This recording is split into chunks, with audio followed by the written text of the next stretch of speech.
Shoutout at maulang araw sa ating lahat mga ka-inspirasyon.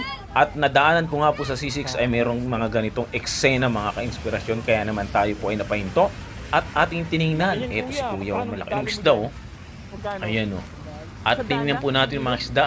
At nagtanong po tayo, yun po pala nasira ang cage dahil sa bagyo, kaya naman po nakawala ang mga isda.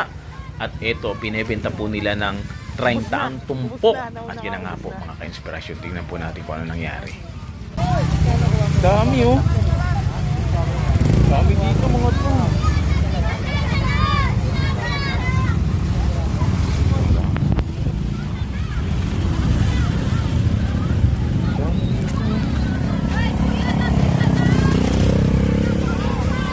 May magkano kilo niyan? 30 tumpok yan. Ha? 30 lang. 30 ang? Opo. 30 ang? 30 ang isang tumpok. Ay ilang piraso isang tumpok?